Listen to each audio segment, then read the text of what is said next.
ಬಾಂಗ್ಲಾ ಮಾಜಿ ಪ್ರಧಾನಿ ಶೇಖ್ ಹಸೀನಾಗೆ ಗಲ್ಲು ಶಿಕ್ಷೆ ಆಗಿದೆ.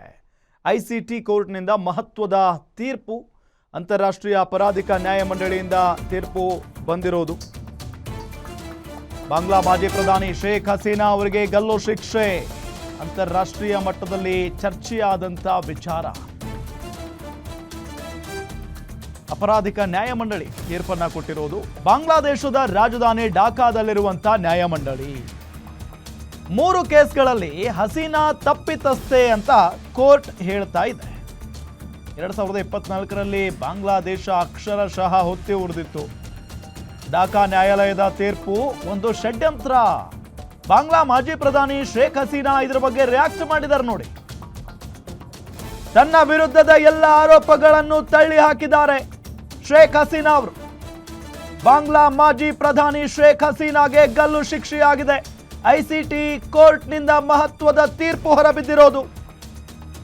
ಆದರೆ ಇದೇ ವಿಚಾರಕ್ಕೆ ಸಂಬಂಧಪಟ್ಟಂತೆ ಶೇಖ್ ಹಸೀನಾ ಪ್ರತಿಕ್ರಿಯೆ ಕೊಟ್ಟಿದ್ದಾರೆ.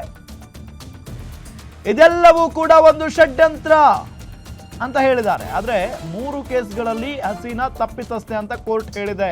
ಒಂದಲ್ಲ ಎರಡಲ್ಲ, 3 ಕೇಸ್ಗಳು.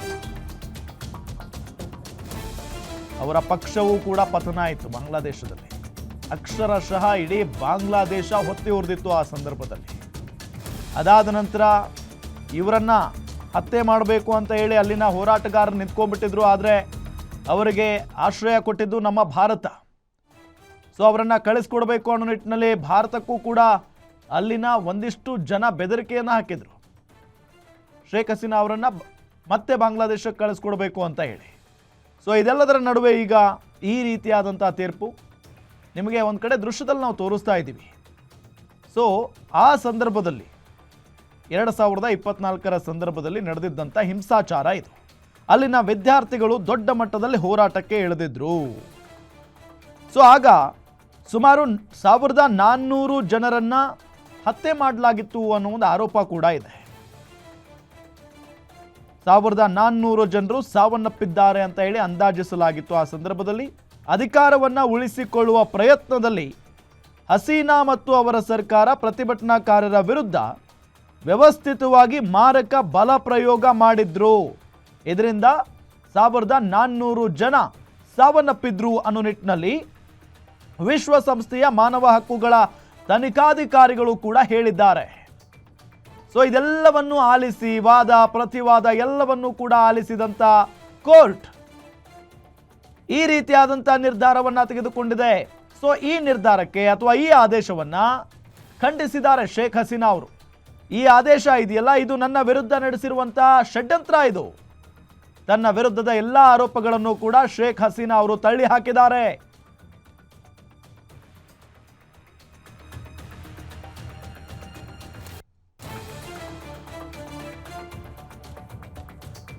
ಕಳೆದ ವರ್ಷ ನಡೆದಂಥ ವಿದ್ಯಾರ್ಥಿಗಳ ನೇತೃತ್ವದ ಪ್ರತಿಭಟನೆಯ ಸಂದರ್ಭದಲ್ಲಿ ನಡೆದಂಥ ಮಾನವೀಯತೆಯ ವಿರುದ್ಧದ ಅಪರಾಧಗಳಿಗೆ ಸಂಬಂಧಪಟ್ಟಂತೆ ಶೇಖ್ ಹಸೀನಾ ವಿರುದ್ಧ ಗೈರು ಹಾಜರಿಯಲ್ಲಿ ವಿಚಾರಣೆ ನಡೆಸಲಾಯಿತು.